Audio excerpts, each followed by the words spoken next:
Okay, so yeah, 6:05. So let's get started. We're October 2nd. So we're a little bit ahead. We're going to be looking at UML class diagrams today. You should have submitted your assignment 1 last night up to this morning. I get a few questions about when you're allowed to submit.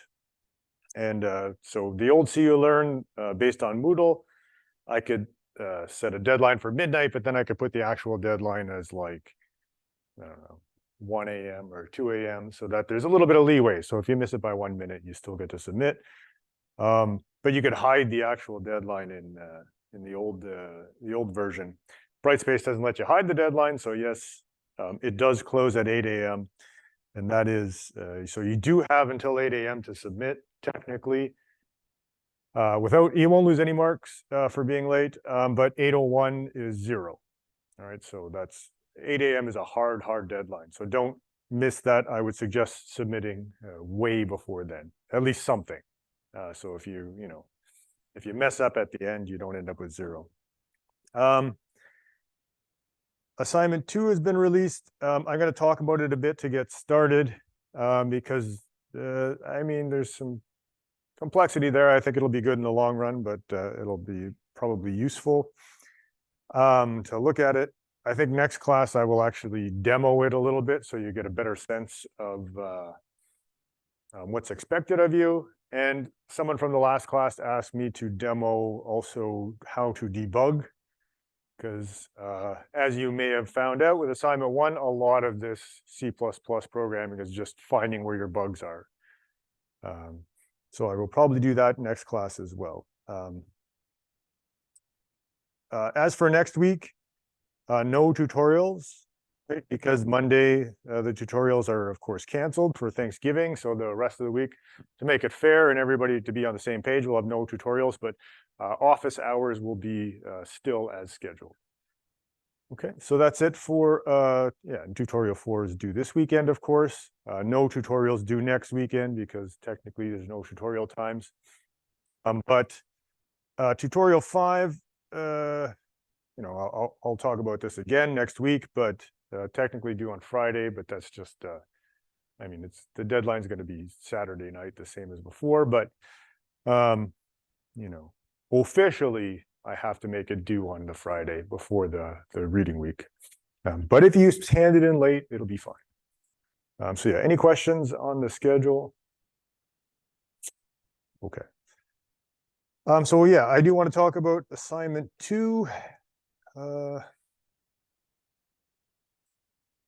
Let's look at the specs here. So it's sort of simple. I might update this actually, but because there are control objects here. So we are talking about UML diagrams today, and part of assignment 2 is to read a UML diagram and to figure out things like function prototypes, right? So our function signatures.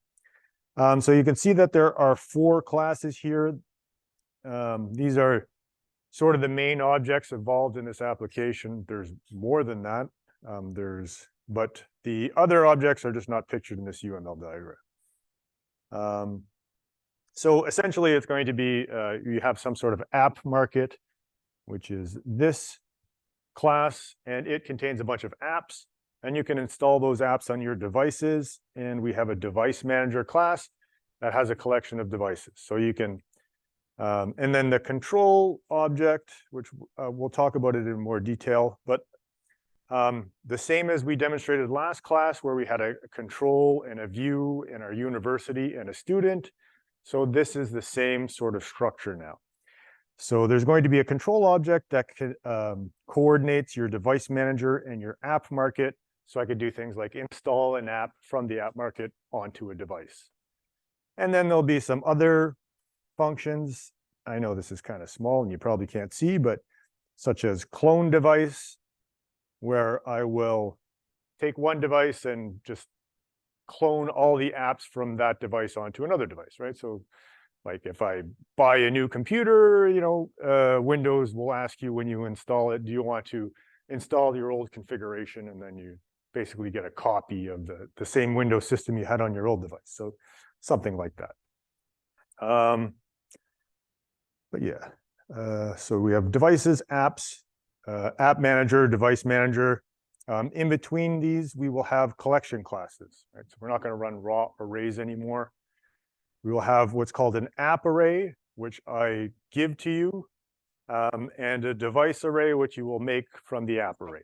Basically, you'll copy those things over and just change all instances of app to device, and you're good to go.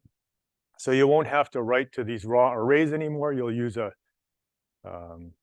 pre-made collection class. You just have to know how to use it properly, which shouldn't be too hard. So then app market and device manager are basically some light wrappers on these collection classes. So they do basic things like add device, delete device, and those they can forward right to the device array, and then there's the clone device and things like that, which are a little bit different, but not too much. Okay. So yeah, questions on this part so far? Okay, so I'm going to show you, I give you a lot of classes. So this is the folder that you get. So a lot of code is here. So let's talk about what you get. So I give you the app array, as mentioned. It's implemented. You do have to make one change. This add app, you have to change. Right now, it adds in order by the less than function. All you're going to do is change it so that it adds to the back of the array. So very simple change, and should be easy to implement. And you're going to do the same for the device manager when you make that. Yeah, we have a view object. The view basically provides a menu, and then a choice as an output parameter. So you're going to display some menu that is passed in by a vector, and then the user will type in a number, and then you return that number, and then whoever called this function knows what you selected. And then there's also a get number function. Do I use that? Oh, I don't remember. Yeah. Okay, so what's going to happen is that, well, this the menu is simply, you're going to run the application. It's going to ask you, oh, do you want to add a device, remove a device, clone a device, et cetera, et cetera. You enter your choice, and then that choice gets returned to the control object. Okay, and then the control object, I do things like, well, I get the choice, and then I call one of these functions. So what you're going to do is some of these functions are made for you. So print apps is made for you, and the same as we did with that university example. I want to be as lazy as possible and call on other objects to do the work for me. So the user asked me to print all the apps. I know the app market has a print apps function, so I just call on that. Again, the user asked me to print all the devices. I know the device manager has a print devices function, so I call that. Print app details. So I want a few more details about a specific application. And then down here, print device details. This is where you're going to implement it. So device details is going to be basically a copy of this, but using the device manager. But then you're going to get into some more complex calls. Add apps to device, delete app, delete device. These two might be kind of simple. Clone device. So some of them will be a little more complicated than you're used to, but again, the same principles. This is the control object. I'm just using the other objects to do these tasks. Okay. All right, and you can write, short cout here. We're using the view for input, not so much for output. So if you need to write a little message in your control function, that's perfectly fine. Okay. In addition to that control function, there's a second control function called test control. It is almost the same. I still have a view. I still present a menu. You still make choices, but now this is similar to assignment 1, right? Where you run tests, you get your mark, and then that's it.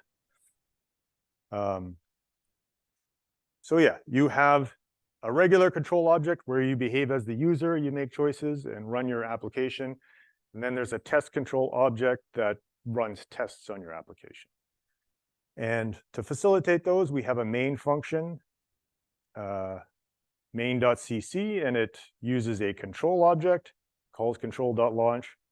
We also have a test main.cc that uses a test control.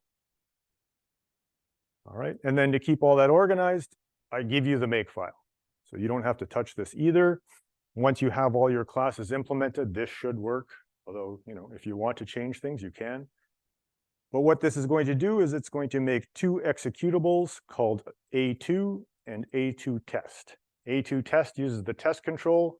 A2 uses the regular control. So if you want to get your mark, you can run A2 test. Of course, you also get some marks for implementing the control functions for A2. Okay. So yeah, you should not need to modify the makefile. And I included, the reason why I included it is because there's a lot going on here. And I don't want you getting caught up in spending hours and hours trying to get your makefile to work. I want you to work on the code itself. And there's also a tester class similar to the one I provided for assignment 1, and that that gets made automatically by this as well. Okay. I think that's about it. Oh, you may get some mileage out of this or maybe not. It's just a Python script. You can run it. I hate making .h and .cc files over and over again. So this Python script, which you can modify, basically makes sort of a template of a .h and a .cc. You just run the file and give a class name, and it generates the two, the .h and the .cc, and well, here's a constructor, a copy constructor, a destructor, a print. If you feel like adding or taking away anything, you can do that. But yeah, so that's next class. I will go over, we will run A2 and A2 tests so you can see how it works. In addition, I have included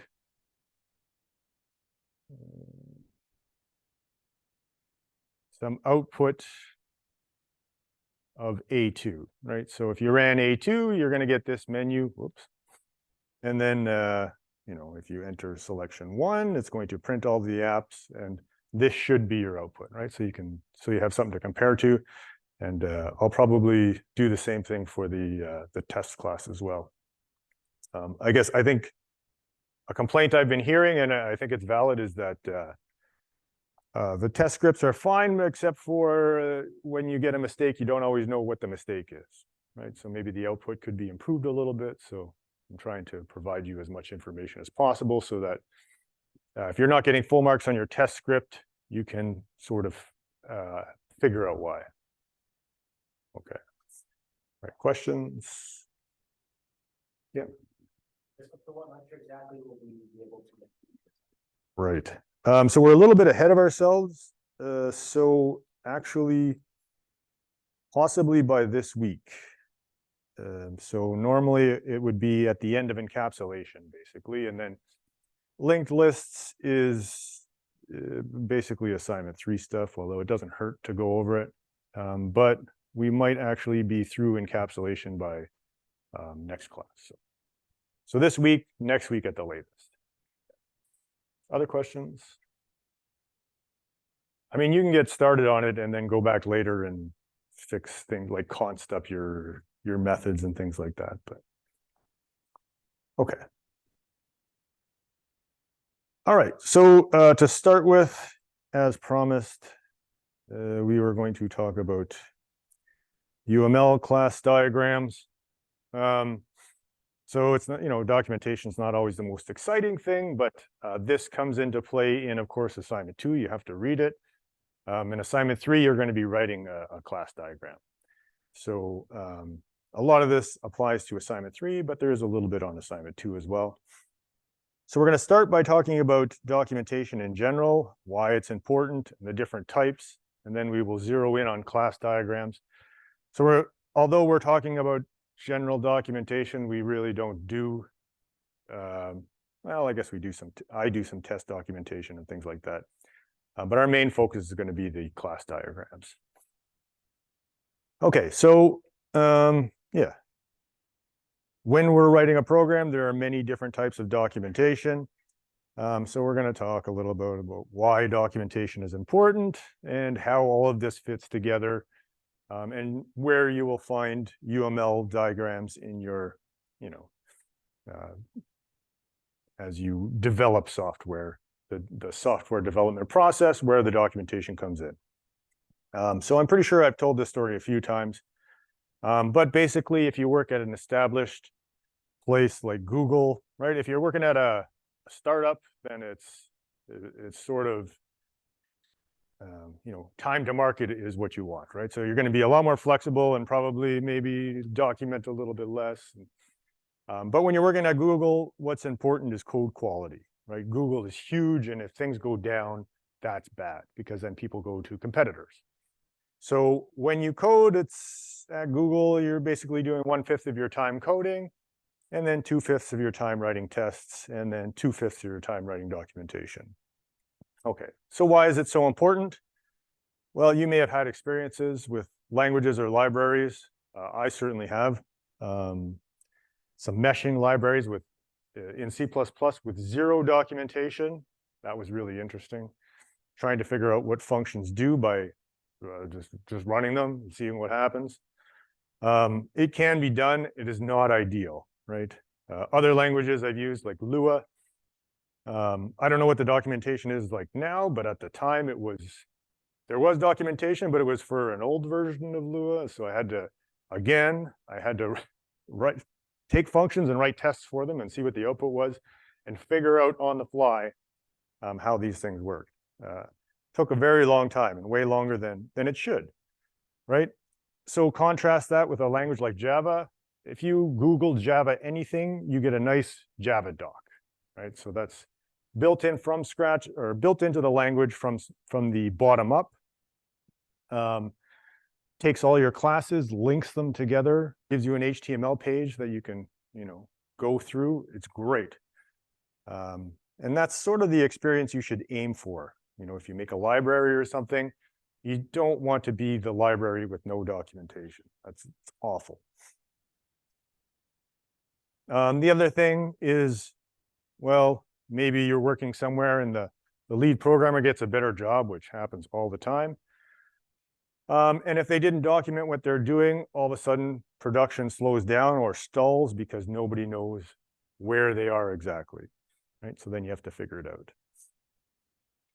Okay, so the software development life cycle, we've talked about this before, but requirements analysis, design, implementation, and testing. These all have documentation. So requirements analysis, all of this is stuff that you probably do in 3004, depending on who's teaching it. But you generally have functional requirements, right? So that's what your program does. That is, in some sense, on our assignments, that's the application requirements, right? So that's, you get marks for it working, and that's it. And that's basically what this is. Then you have non-functional requirements. User visible constraints on the system, sort of like our constraints, but our constraints are developer constraints.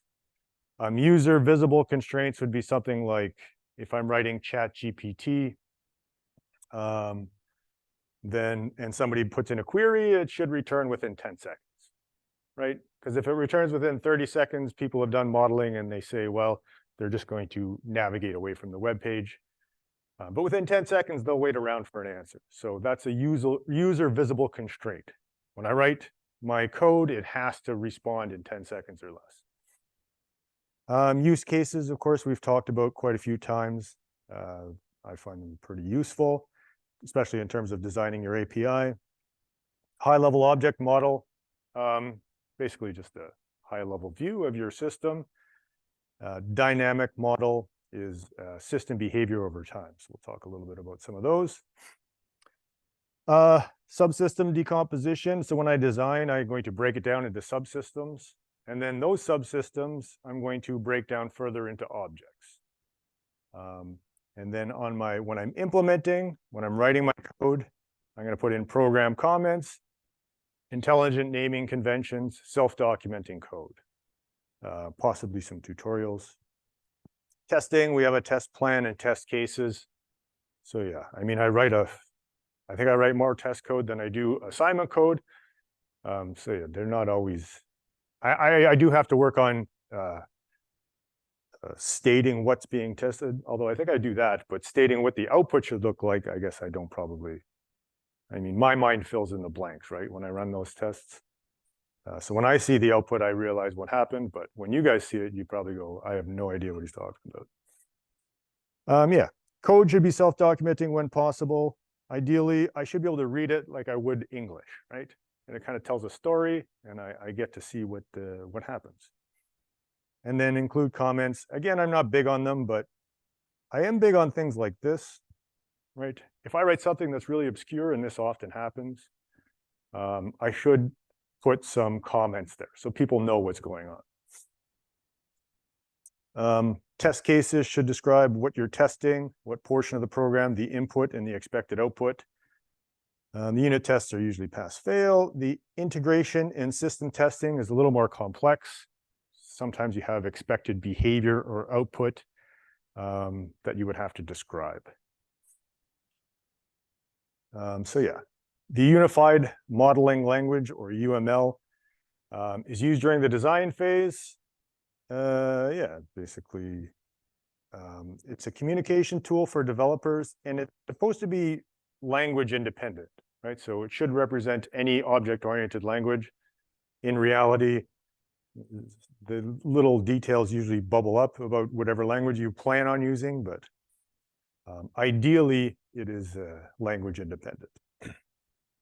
So different types of UML diagrams. We have our class diagram, which is what we're mainly going to focus on. And this is mainly the class details. So here I have a class called Hockey Game with some details on that class. And then we also model the associations between the classes. So a hockey game has a date, and a hockey game has 2 teams, etc. In addition to that, there's also activity diagrams and sequence diagrams. So this is more of how your application behaves over time. And state machines, because a lot of programs can be modeled as state machines, right? If you're doing functional programming, that's sort of the opposite end of the spectrum from state machines, but most programs you write have some sort of state. So yeah, this is an example of a sequence diagram.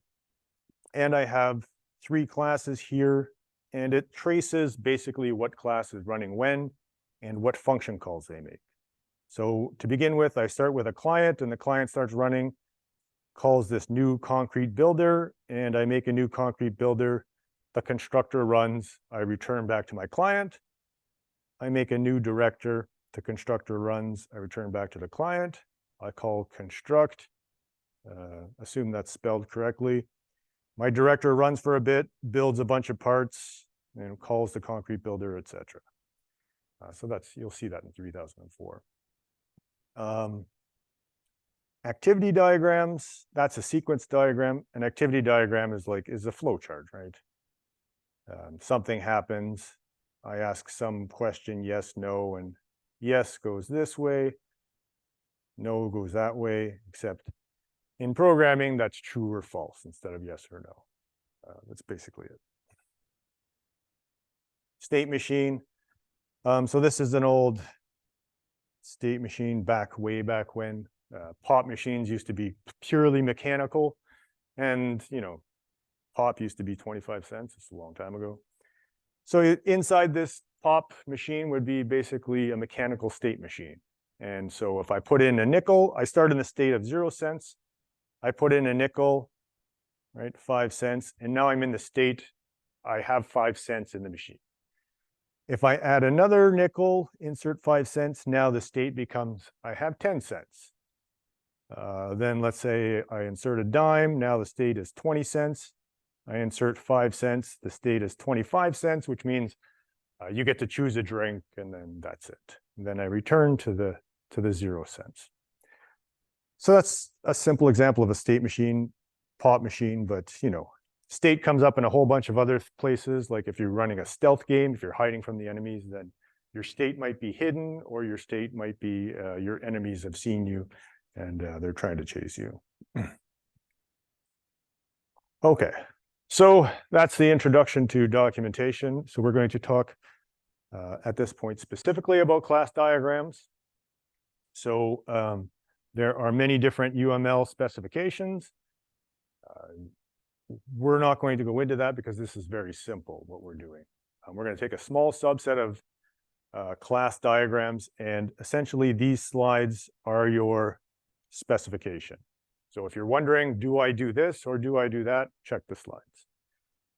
And that will be, what's detailed here will be what you're marked on. Okay? If it's not specified here, then make a sensible decision. You won't lose marks for it.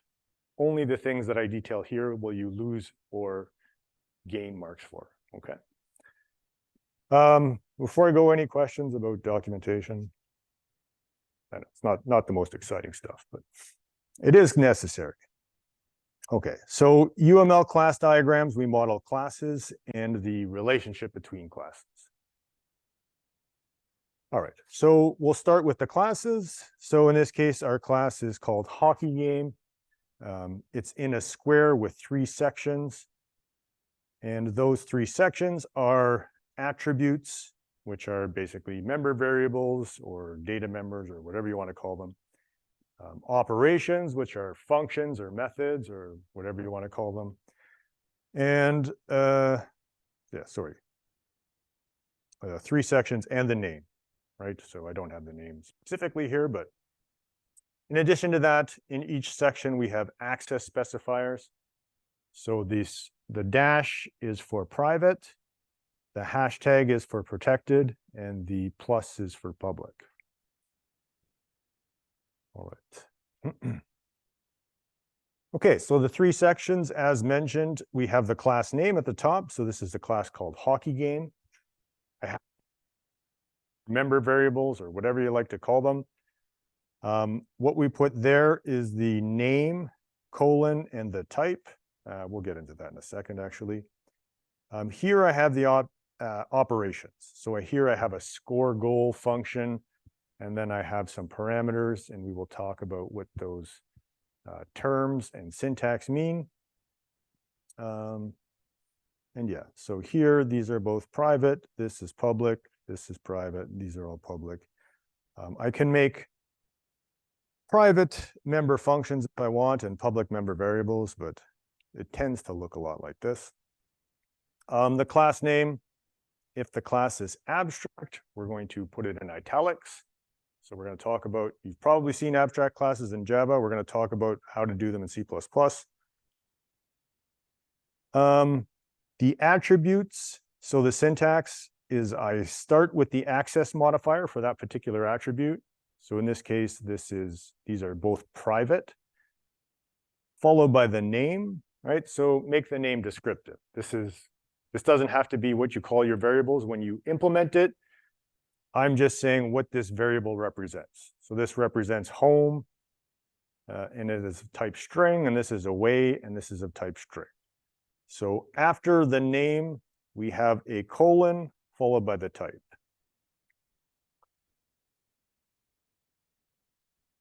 Okay. In this case, we have an abstract class called vehicle. It's shown in italics. If we have static members, which we're going to talk about probably next class, we underline them. Things like friendship, which we're going to get to, we haven't talked about yet, but we never show things like friendship because friendship is specific to C++, right? It's not an object-oriented feature in general.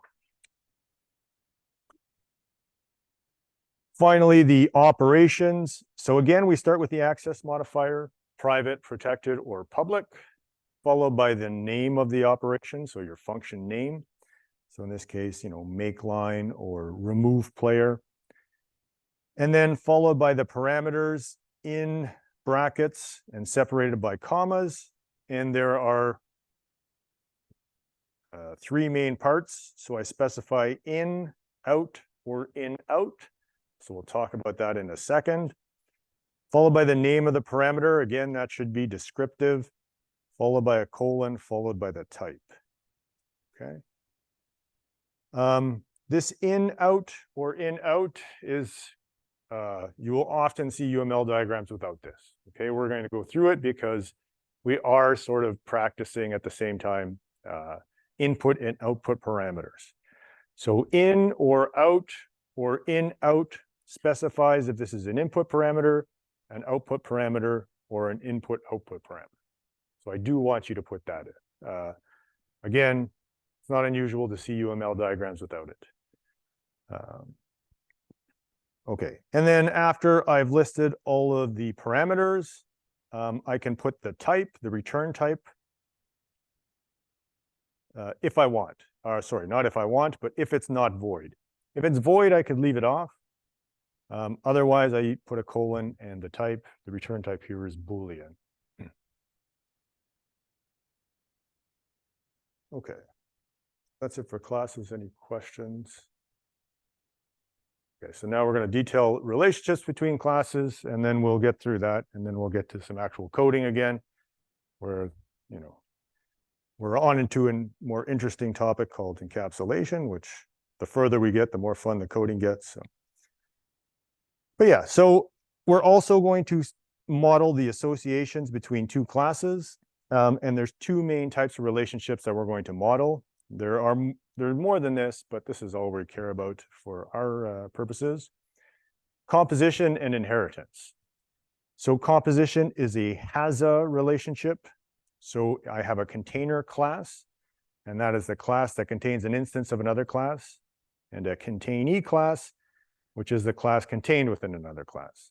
So this is a bad example because this goes both ways. I have a hockey game class that contains two hockey teams, and a hockey team contains a bunch of hockey games. But yeah, let's look at a different example, and then we'll come back to that one. So when we're talking about composition, we want to describe which direction it goes in. So it's possible that class A contains class B, and class B doesn't know a thing about class A. That we see that a lot in the assignments that we write. That's called a unidirectional relationship. Or I can have a bidirectional relationship where class A contains one or more instances of class B, and class B contains one or more instances of class A. And when that happens, so unidirectional, we use an arrow.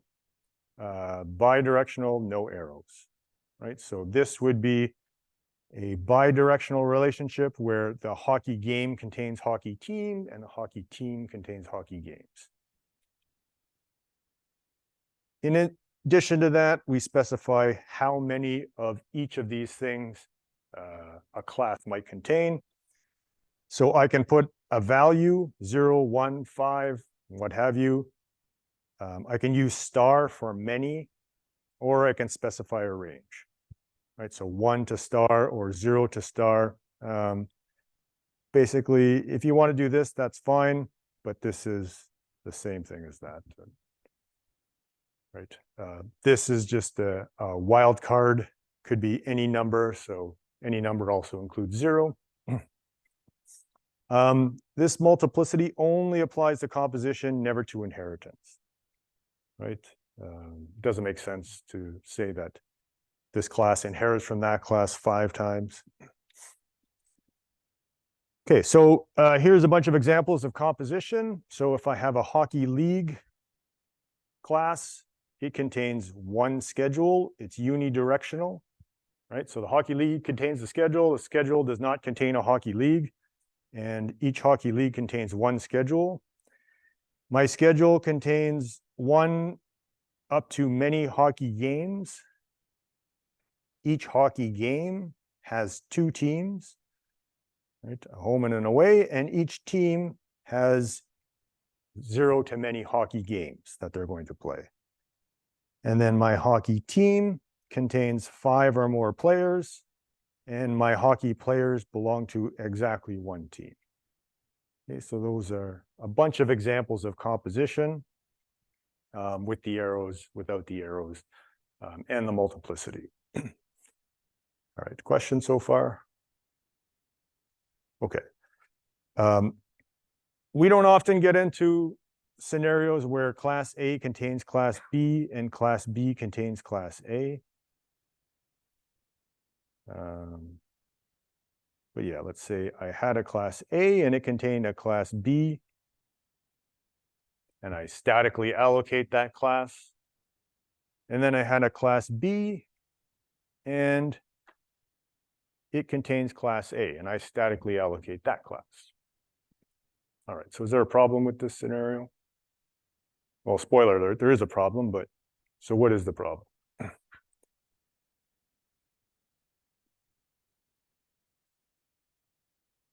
Specifically, I guess, how much memory, let's say class A by itself without class B is 8 bytes, and class B by itself without class A is 8 bytes, or any number.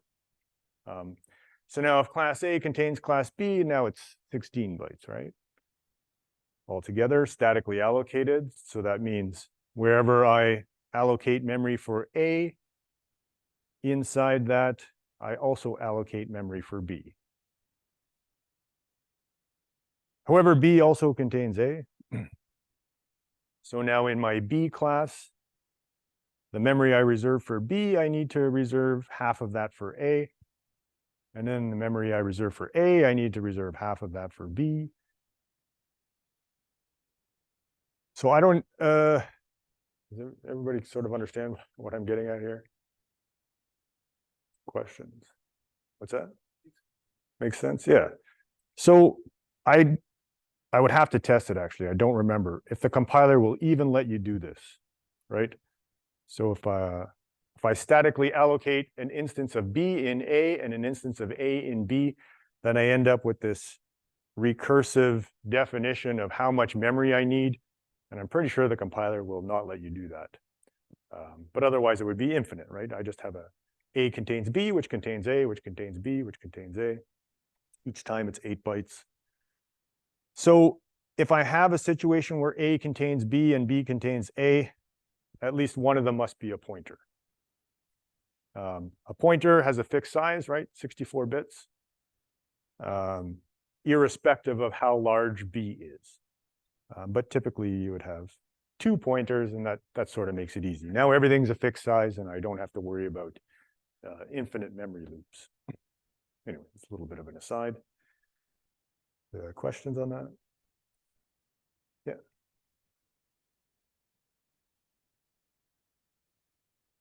The pointers? Yeah, that's good.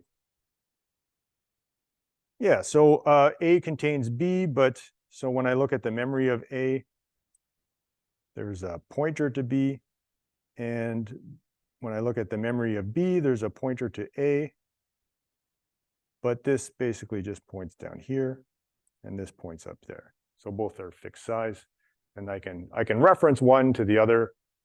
But in terms of memory, they're both whatever A is plus the size of a pointer, and whatever B is plus the size of a pointer. Yeah. Other questions? Okay.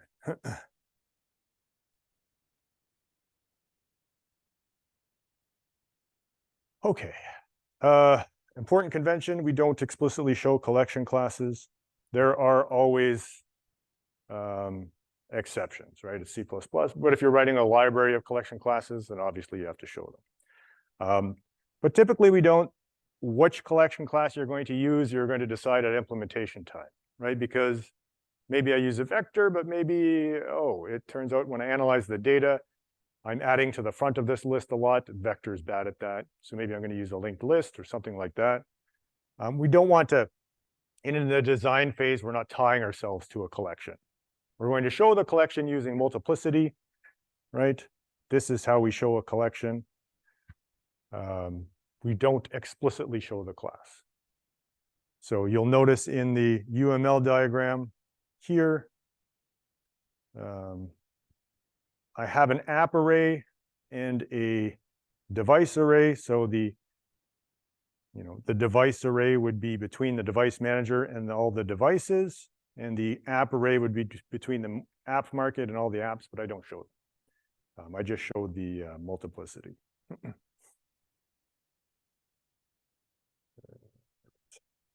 Almost done. Just inheritance, and then we're through. Inheritance and a couple warnings. The inheritance is an ISA relationship. That's the other relationship that we show in our UML class diagrams. So inheritance is, of course, in this case, I have person who is a superclass of player. What that means is that person is more general, right? So person is not very specific, and a player is a more specific version of a person, right? A person is a player, or sorry, a player is a person, but a person is not necessarily a hockey player. So yeah, person would be also known as the parent of player. If there was another more general class, perhaps animal, that would be the grandparent. And then in general, I could talk about an ancestor somewhere up the class hierarchy. The subclass or more specialized class is known as the child. So player is the child of person, player is the grandchild of animal, and player is the descendant of both person and animal. So yeah, that's the vernacular. How we write it is with this triangle, and the triangle points to the superclass, right? So NHL employee is the general superclass. A hockey player is a more specific type of employee. A coach is also a more specific type of employee. An assistant coach is a more specific type of coach, as is the head coach. And defense and forward are more specific types of hockey players. So yeah. When you're making the UML, so here I have player that inherits from person. So I inherit all of the members, both the member variables and the member functions. But I don't necessarily have to show them in my subclass, in my child class. You can if you like. It really doesn't matter to me, but I can basically, all the information here is here that I need to reconstruct this player class, right? So person has a public print stats, that is a abstract class, and a get contract, which is a public concrete function. And I can tell by this diagram, well, this is an abstract class. It has an abstract function. Player is a concrete subclass, which means it had to have implemented that function, right? So I can get that information.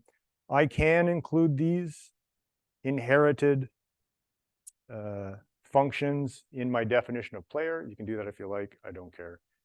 Either way, you can get back all the information from just this diagram without repeating them. So yeah.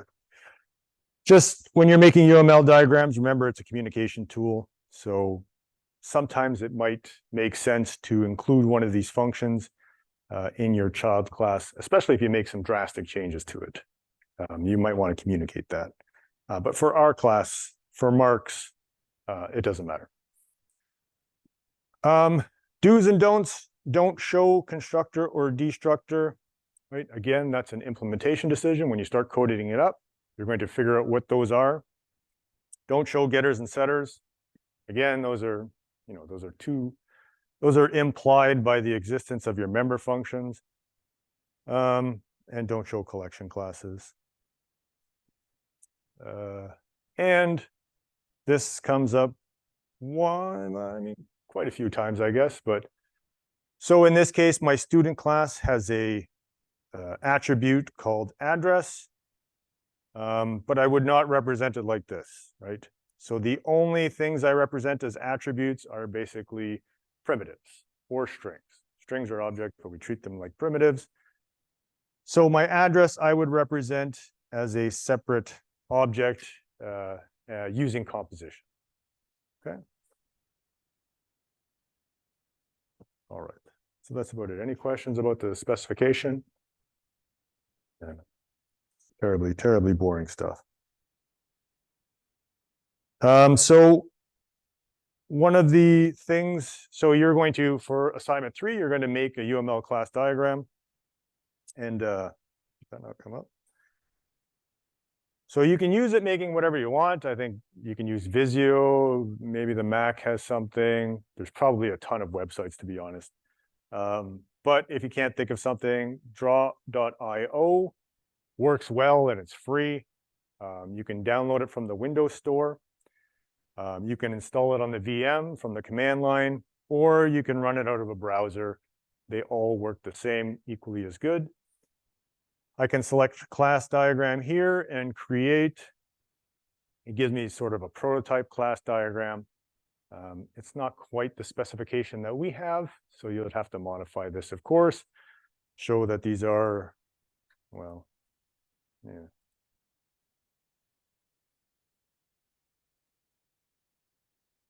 Anyway, it is a little finicky. It does some weird stuff, like I can, you'll have to play with it a little bit to get used to, but no more finicky than any other UML modeling tool. So yeah, if you don't know what to use, draw.io. If you have something else in mind, go ahead and use it for assignment 3. But yeah, any questions? All right. That was a necessary evil. Not evil, but, you know, not that much fun. All right, so on to encapsulation and all its weirdness, in particular, const, right? So const trips a lot of people up because when you start consting stuff, you get into, it has sort of a domino effect. If I const this, I have to const something else. And there's about 1 million different ways to const something in C++. So let's see them. First, we're going to talk about composition. So in particular, how do I, if something contains something else, how do I initialize it correctly? And also deep copies. Then we're going to talk about constants and the const keyword in particular. We'll talk about friendship, which is a C++, you know, it is sort of unique to C++, and it's in some cases necessary, as we'll see when we get to operator overloading. And then we'll see static class members. So you've probably seen static classes and class members in Java. We'll see how they do them in C++. Composition is when an object contains a member variable that is an instance of another class. So an object contains another object, right? So this is a has-a relationship. So we're not talking about primitives, although everything we talk about does apply to primitives as well, but primitives, of course, are fixed size and easy to initialize. Our containee object can be statically or dynamically allocated. So the big problem is initialization. So I have a student, and this student contains an address. This address has a constructor. When I initialize my student, I want to also call the constructor of my address. The problem is it gets called for me implicitly. So now I have to grab it before it gets called and supply it with some arguments. So that's the problem. We'll come back to this page. So anyway, let's get to some coding. Oh yeah. Connect first.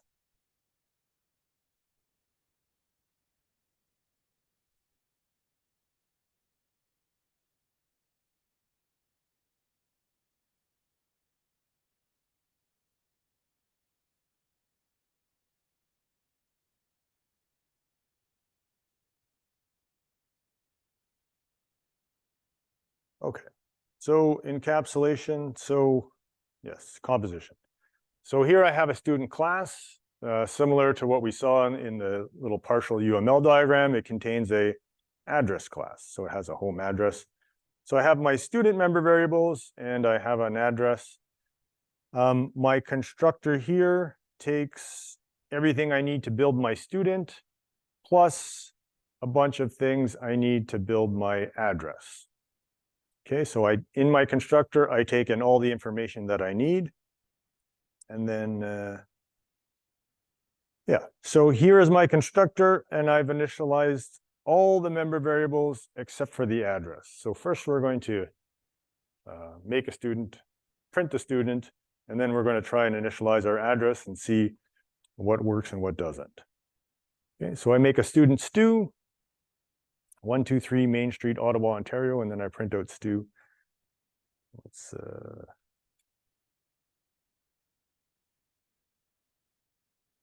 settle down. CD.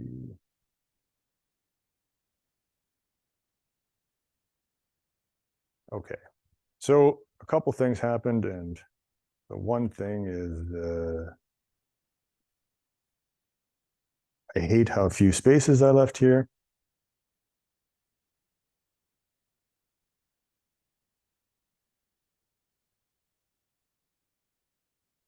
And then oh no, Stu's fine. The next one we delete Stu. Okay.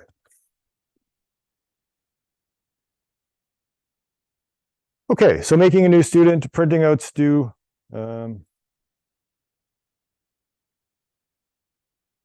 That's where I wanted to put it.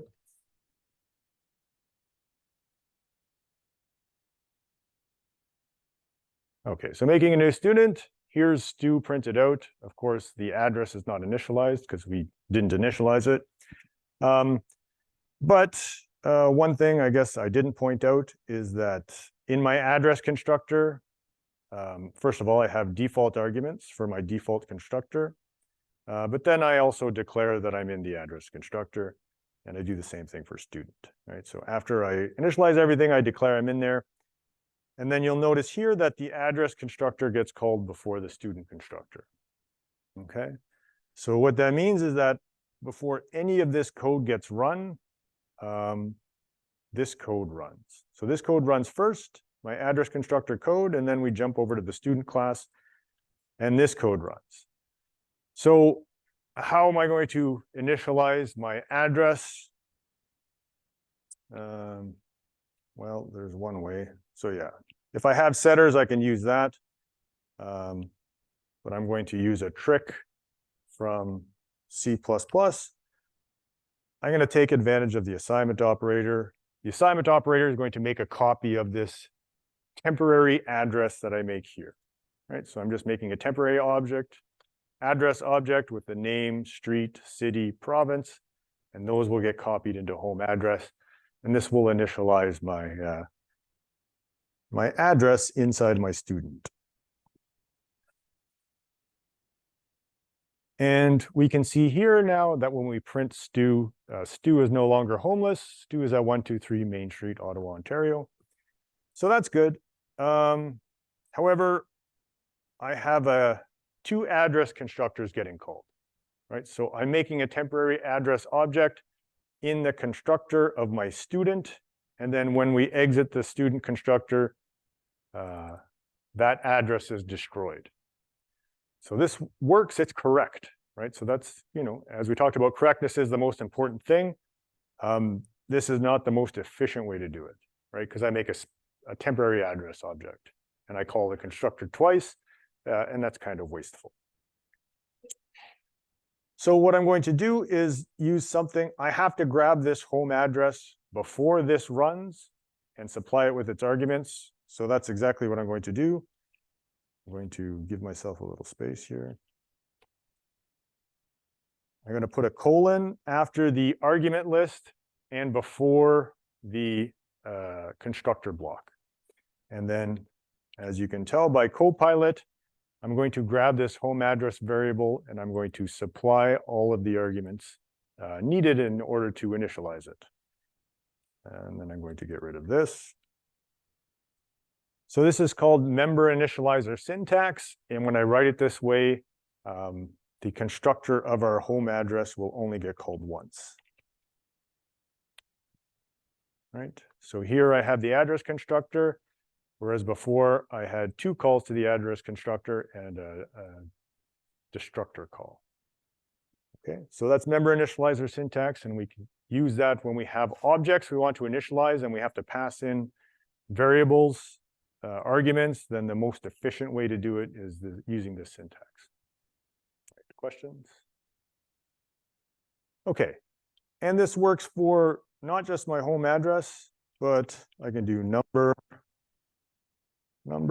It works for strings. It works for characters. It works for floats. So it works for objects. It works for pointers. It works for everything. So everything technically has a constructor in C++, even primitives, and I can call it, what was that called? G, sorry. I'm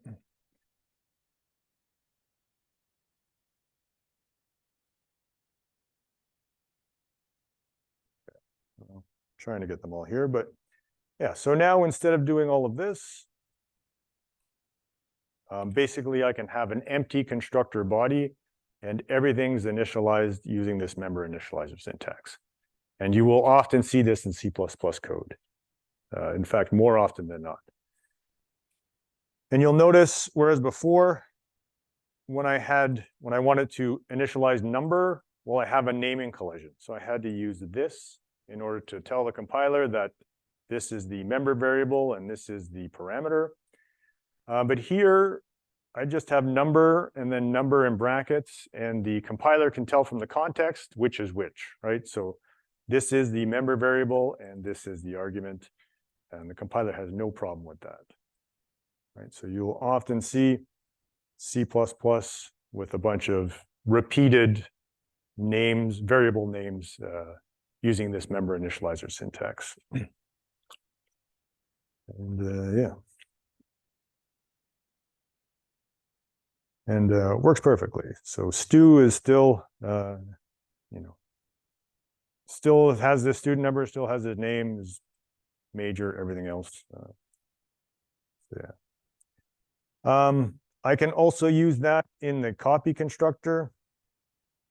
So I can say number, chat, now stu.number, name, stu.name, major program, etc. All the way to home address. There I'm calling the copy constructor of my home address. Right, so now if I want to make a copy of my student, I can say student Joe equals Stu, Joe.setName, and then I can print Joe, and I should be exactly the same as Stu except for the name. So Joe has the same student number, same GPA, same address, everything. Yeah. All right, questions? Okay. So that's member initializer syntax. Oh, the other thing, yeah. So in my student print function, I print out all of my student parameters, but then when I come to print the address, I get lazy. I call home address.print, and that's exactly what you should do, right? I shouldn't be trying to get any details out of this and then printing it my own way. That violates encapsulation. So what I'm going to do is I'm going to respect home address's privacy, and I'm going to say, well, home address knows how to print itself, so I'm just going to call this print function, all right? So yeah, that's sort of what we go over here, is that, yeah. When I want to initialize address, I don't do things like try and grab the member variables. I always use the address constructor, because that, I'm letting the address initialize itself. And when I want to do things like print or whatever I want my address to do, I'm going to try and use address functions instead of trying to get the data out of that thing. Okay. All right, so this is the example we just went through. Trying to assign the values directly, that doesn't work since they're private. We can make a temp variable using the constructor, then copying the values using the default assignment operator. It's correct, works. It's wasteful though. The best way is member initializer syntax. Here is an example of the syntax of member initializer syntax. And as mentioned, also works with primitives, works with pointers, works with everything, basically. Okay, something to keep in mind for composition. Objects are built from the inside out. So the contained objects or containee objects are constructed first.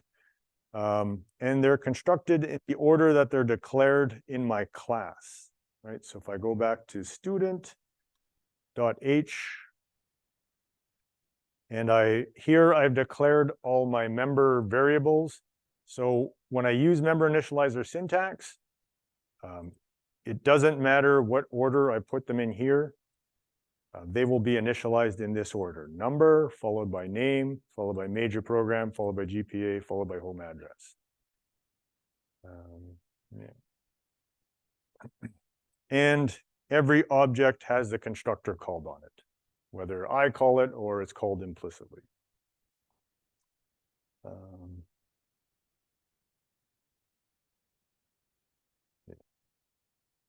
All right, the destructors are destroyed from the outside in. The container is destroyed first, and then the containees. What that means is that the container destructor is called first. And then the nice thing is I still have my member variables to use, right? So maybe I have to close a file. I have a member variable of the file name. I still need to use it. It's not destroyed. So yeah, there's a reason why things are done in this order. And I may need my member variables in order to clean up properly. So the destructors are in the reverse order of the constructors. Okay, so one other thing to note is, actually I'll show it in the next example. That's probably easiest. Okay, so deep copy. Say I want to make a copy of this student, and let's say I had an address pointer. So now I'm abusing this UML notation. But let's say I had an address, which we'll call A, and it was a pointer, and it's pointing to this address on the heap. Okay, so instead of statically allocating this address, I'm dynamically allocating it, and this is sort of the memory map. And now I call on the student constructor, and what the student constructor does is that by default, it just does a member-wise assignment. Right, so this pointer A has an address. Let's call this AA. So that's the address stored in A, and when I make a copy of my student, all it does is it copies the name, the number, and the address over. So when I have this new student, it's pointing to the exact same address in memory, right? And then if I have some, set street or set city in my student, and it goes into my address and changes something here, well, then my copied student will also change addresses. Maybe that's what I want, but maybe not. So instead of a shallow copy, what I really want to do is say that when I make a copy of this student, I'm going to call the address constructor, and I'm going to pass in this address as an argument. I'm going to make a new address on the heap, and I'm going to make this pointer point to it. So now I've made a copy of my student, but this address contains, this pointer contains the address of this address, and this pointer contains the address of this address. And now I have two distinct students, each with their own address on the heap, and if I make a change in one, it's not reflected in the other. But yeah, let's take a look at an example. So that is the deep copy. You'll be doing a lot of that on assignment 2, right? Almost everything should be a deep copy. When you do it on the assignment, it's going to be more complicated because instead of just a single address, you will be doing a data structure, a collection full of something. But yeah, so in this case, we'll start with the same situation we had before. We have a home address here, statically allocated, and here I've initialized it using member initializer syntax. Incidentally, if I take that away, it's fine because my address has a default constructor, right? I have a bunch of default arguments, but let's say I no longer have a default constructor, then of course I'm starting to get some errors here. And the error is no default constructor exists for the class address. So if I have, say, a student object that contains, say, an address object, and that address object does not have a default constructor, then I must use member initializer syntax. Otherwise, the compiler won't let me get away with it. And also, I'll have to use that here.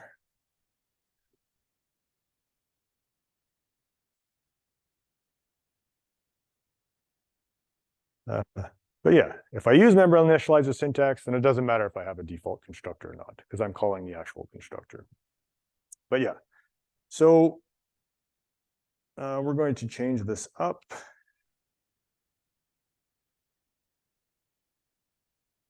So here we have, we made a student Stu, but we dynamically allocated Stu, so Stu's on the heap. And then we made a student Joe that is a copy of Stu, same as we did before. I'm going to put more spaces in.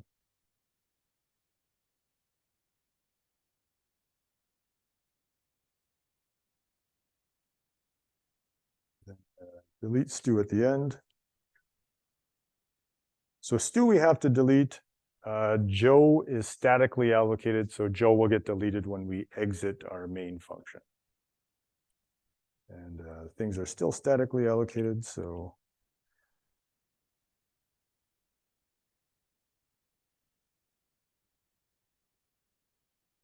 okay, so Stu has been constructed. We printed out Stu. We made a copy of Stu. We set Stu,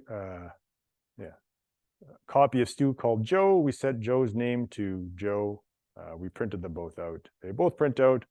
They both get deleted. Everything's fine so far.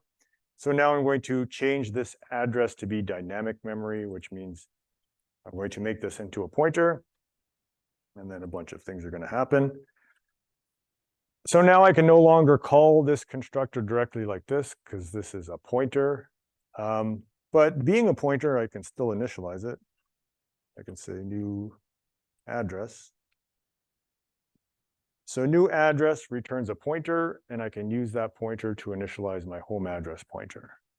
Right? So I can dynamically allocate a new address this way.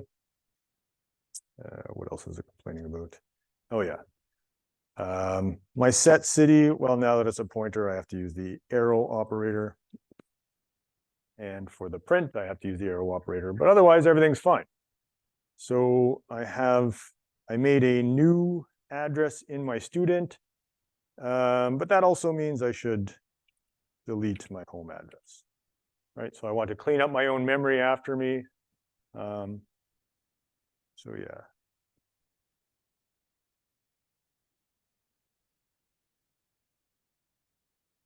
Okay, so everything worked fine up until the point, well, here Stu got destroyed, and then it tried to destroy Joe, and we got a segmentation fault. Again, right? Because both of them are pointing to the same address in memory, and they both tried to delete the same home address. Because when I called my copy constructor, I simply copied the address of my home address into that pointer. So what I really want to do is a deep copy, which is, and let's just, I could do it there, but I'm going to do it here just to demonstrate what we're doing. I'm going to take home address,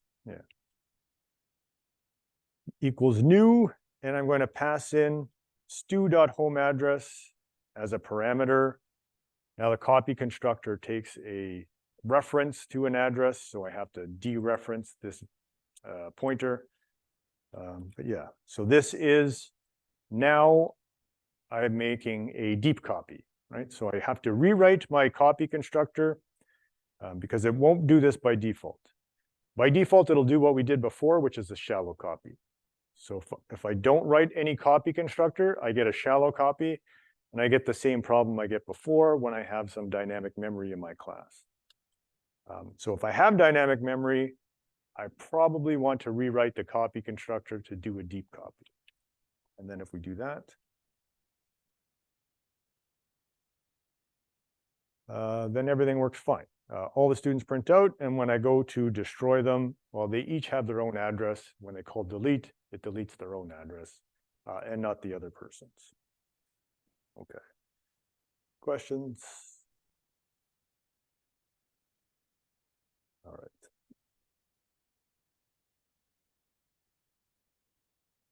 Something else interesting to do here.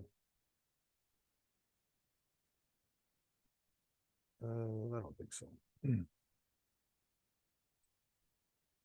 Okay, so that brings us back to, as mentioned before, the rule of 3 or the rule of 5, depending on if you're using move operators. So the idea is that if I'm doing composition with dynamically allocated member variables, then, well, in this case, I had to write a destructor in order to manage the memory, so I didn't have memory leaked. But then, because I had to write a destructor, I also had to rewrite my copy constructor, right? Or write a copy constructor if I didn't have one written already. And so that's 2 parts of this rule of 3. And the third part, which we're going to see when we get to operator overloading, is we have to overload the assignment operator. All right, so if we go back here and in my main function, I've overloaded the, I've rewritten the copy constructor, but let's say I declare a student Joe, and then I use the assignment operator.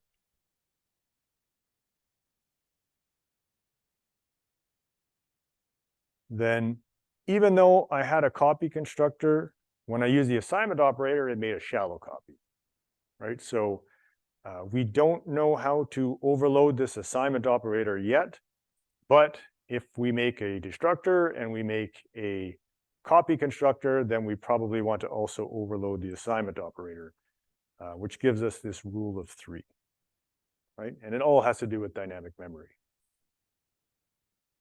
There's also the rule of 5,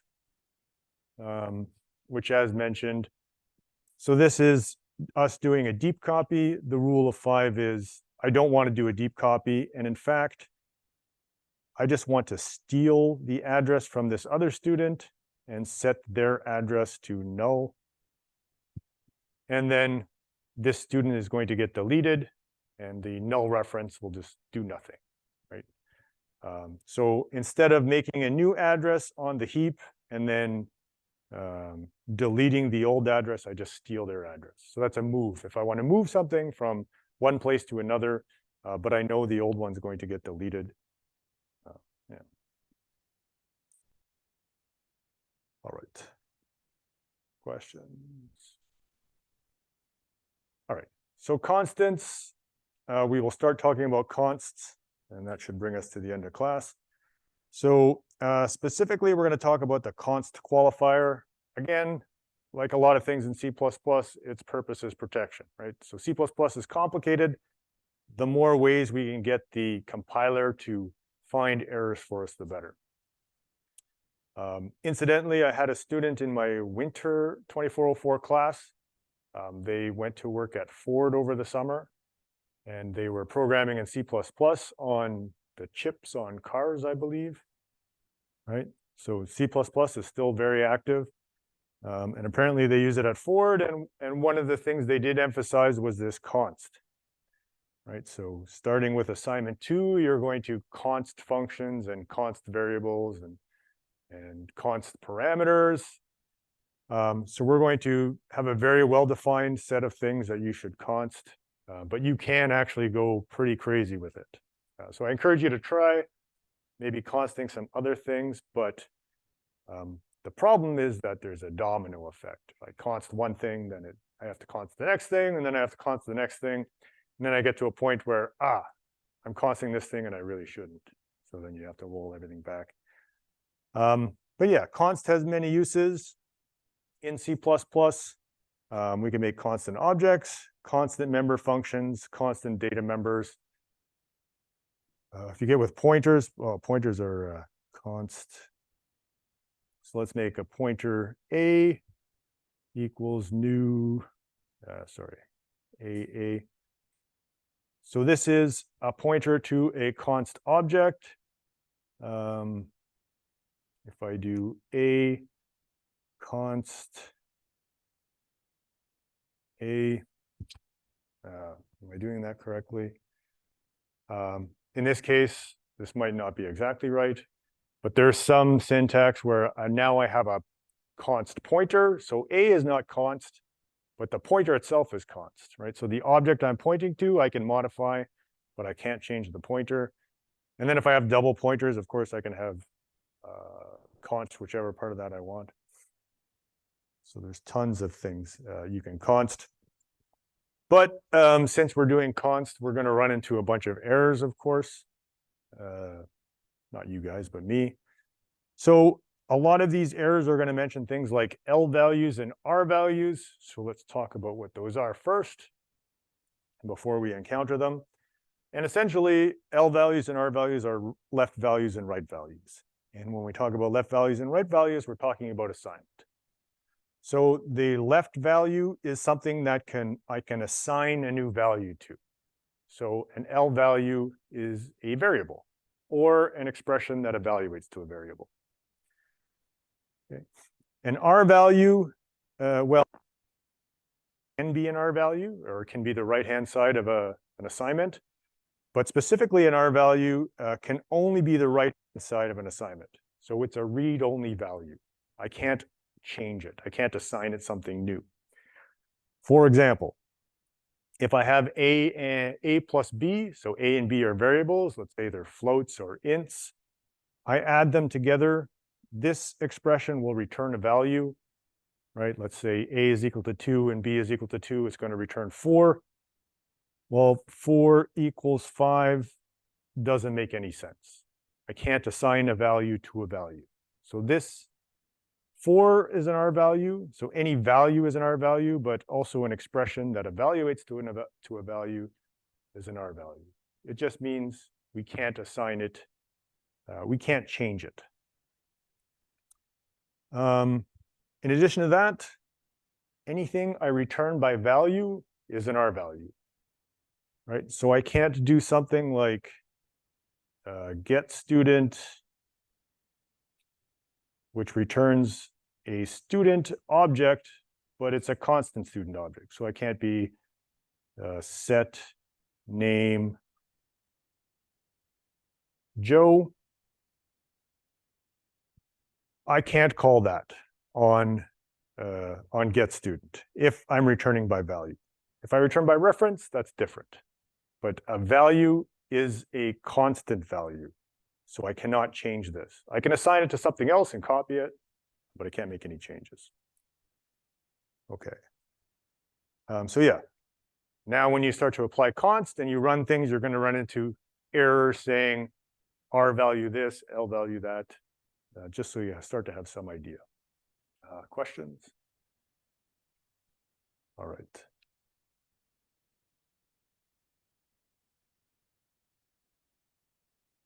Okay. So we won't start this example today. We only have 2 minutes left. Yeah. Next class, we'll start talking about constant variables, and then we'll look at constant objects and the consequences of that. And then we will look at things like making specific data members constant and making constant functions and what that means. But yeah, that's it for today. I will see you guys on Wednesday.